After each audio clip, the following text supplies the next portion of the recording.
Hello everyone, good morning. Hope you all are fine. So today again we are going to continue the lecture with figures of speech in grammar. This is our last and final lecture. Today I am going to cover all the remaining figures of speech. So let's start with onomatopoeia. The figure of speech which indicates sound. मतलब जो भी figures of speech कोई भी sound अगर indicate करती है, तो कोई भी अगर फिगर्स ऑफ स्पीच में साउंड है तो उस फिगर्स ऑफ स्पीच को क्या बोलेंगे? Onomatopoeia. So let's take an example of onomatopoeia. The crackles burst. तो आपको एग्जांपल से पता चल गया होगा कि द क्रैकल बर्स्ट. तो बर्स्ट मतलब जो क्रैकल का जलने की आवाज होती है उसे क्या बोलते हैं? बर्स्ट. तो ये बर्स्ट एक सेंटेंस में साउंड इंडिकेट करती है. तो ये फिगर्स ऑफ स्पीच कौन सी हुई? Onomatopoeia. Okay, next we will learn about internal rhyme. तो the figure of speech in which rhyming words are there. मतलब कि जो भी फिगर्स ऑफ स्पीच में अगर राइमिंग वर्ड्स प्रेजेंट है तो उस फिगर्स ऑफ स्पीच को क्या बोलेंगे? Internal rhyme. मैं आपको एग्जांपल दिखा रही हूँ जिससे आपको ज्यादा क्लियर हो जाएगा. The cattle fought a battle. तो आपको पता चल गया होगा कि इधर कैटल और बैटल क्या है? Rhyming word. मतलब कि अगर सेंटेंस में राइमिंग वर्ड है तो वो कौन सी फिगर्स ऑफ स्पीच हुई? Internal rhyme. Speech we are going to learn about एनास्ट्रॉफी.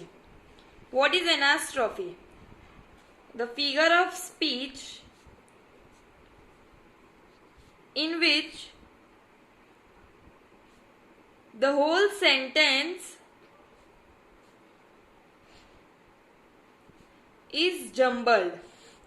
मतलब क्या कि अगर कोई फिगर्स ऑफ स्पीच है और उसका सेंटेंस पूरा जम्बल मतलब आगे पीछे दिया है, प्रॉपर नहीं दिया. देखो इसका राइट स्टेटमेंट क्या होगा? The girls sleep at night.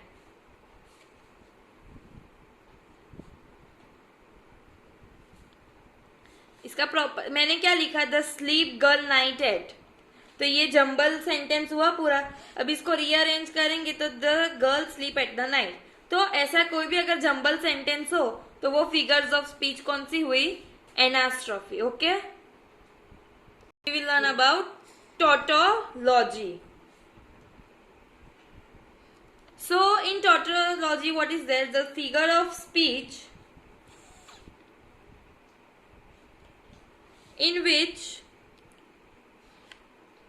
two words indicate only one meaning. मतलब कि ये फिगर्स ऑफ स्पीच जिसमें 2 से 3 वर्ड प्रेजेंट हो एक सेंटेंस में, बट वो दोनों ही वर्ड एक ही मीनिंग इंडिकेट करते हो. जैसे कि the night was dark and gloomy. मतलब क्या? डार्क और ग्लूमी. ग्लूमी मतलब ही डार्क और डार्क मतलब ही ग्लूमी. तो ये दोनों वर्ड एक दूसरे को इंडिकेट करते. ये दोनों सिमिलर वर्ड है, सेम मीनिंग इंडिकेट करते हैं. तो अगर स्टेटमेंट में 2 वर्ड 1 मीनिंग इंडिकेट करता हो तो वो फिगर्स ऑफ स्पीच कौन सी हुई? टॉटोलॉजी. तो ये 4 फिगर ऑफ स्पीच क्लियर हो गई. ओनोमोटोपिया अगर स्टेटमेंट में साउंड है तो, फिर इंटरनल राइम अगर स्टेटमेंट में राइमिंग वर्ड्स है, एनास्ट्रॉपी अगर फुल स्टेटमेंट जम्बल्ड में दिया है, और टॉटोलॉजी जिसमें 2 वर्ड 1 मीनिंग इंडिकेट करता हो. Okay, next figure of speech we are going to learn about paradox. तो the figure of speech which indicate fact. मतलब जो फिगर्स ऑफ स्पीच के अंदर फैक्ट है तो वो फिगर ऑफ स्पीच क्या इंडिकेट करती है? पैराडॉक्स. अब मैं उसका एग्जांपल देती हूँ तो आपको क्लियर होगा. Truth is Honey, which is bitter. क्या मतलब है ये स्टेटमेंट का कि हनी मतलब स्वीट, बराबर। तो ट्रूथ हम बोलते हैं तो हम बोलते हैं कि सच बोलना अच्छी बात है, तो एक अच्छी बात है, मगर किसी का फॉल्ट हो और हम उसको सामने से सच्चाई बताने जाए तो उसको वो सच कड़वा लगता है। आपने वो कहावत तो सुनी होगी कि साचू हमेशा कड़वू लागे छे। तो हम किसी को भी अगर कुछ भी सच्चाई बताते हैं, सच्चाई बताने में कोई बुराई नहीं है, पर अगर किसी का फॉल्ट है और हम बताते हैं तो उसको वो सच्चाई कड़वी लगती है। तो इसमें समझ में आया कि जो फैक्ट इंडिकेट करता है उसको क्या बोलते हैं, paradox. Okay, figures, next figures of speech हम समझेंगे। एपोस्ट्रॉफी मतलब क्या? The figure of speech which indicates the absence of something। मतलब कि कोई चीज की अगर कमी है तो वो किसके थ्रू एक्सप्रेस करेंगे, तो वो जो एक्सप्रेस किया हो वो फिगर्स ऑफ स्पीच को क्या बोलेंगे, एपोस्ट्रॉफी। इसका मैं भी एग्जांपल देती हूँ, एग्जांपल से ही आपको समझ में आएगा। ओ सॉल्टिट्यूड वेयर आर द चार्म्स। मतलब चार्म्स मतलब क्या, उसके फेस की स्माइल, फिर उसका जो चार्मिंग फेस था, मतलब हम बोलते हैं कि उसका फेस इतना स्माइलिंग है, वो इतना हैप्पी रहता है। तो वो किसी से पूछते हैं कि भाई इसका चार्म कहाँ है, इसकी हैप्पीनेस कहाँ है, तो वो किसी की एब्सेंस, मतलब उसकी हैप्पीनेस की एब्सेंस दिखाई। तो ये फिगर्स ऑफ स्पीच क्या हुई, देखना। एपोस्ट्रॉफी में कोई भी सेंटेंस एपोस्ट्रॉफी होगा ना, उसमें ये एक्सक्लेमेशन साइन होगी और होगी कंपलसरी। तो बट इसमें एक मेजर डिफरेंस है, एक्सक्लेमेशन में हमेशा एक्सक्लेमेटरी साइन लास्ट में प्रेजेंट होगी और एपोस्ट्रॉफी में एक्सक्लेमेटरी साइन हमेशा बीच में प्रेजेंट होगी। तो ये दोनों का डिफरेंस पता चल गया आपको। अगर लास्ट में एक्सक्लेमेशन है तो आप उसको एपोस्ट्रॉफी नहीं लिख सकते। ओके, और हमारी last and final figure of speech, synecdoche. The figure of speech in which small part of something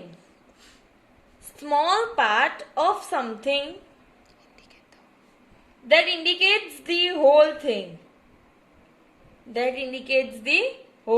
मतलब क्या कि कोई भी अगर एक बड़ा सा पार्ट है तो अगर उसको एक छोटा पार्ट ऐसा रिप्रेजेंट किया गया हो जिससे पूरी बॉडी, पूरी थिंग इंडिकेट हो जाएगी। एग्जाम्पल लेते हैं, uneasy lies the head when wears the crown. मतलब क्या कि uneasy lies the head when wears the crown.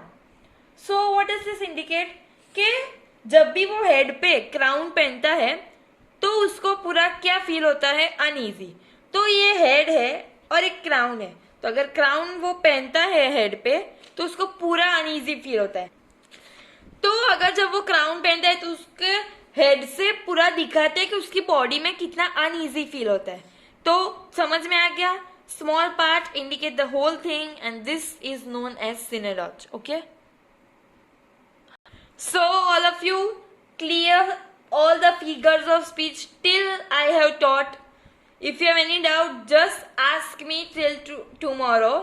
Okay, Sunday is your figures of speech test. Whole figures of speech, not only this much. Okay, 26 figures of speech test on Sunday. Thank you.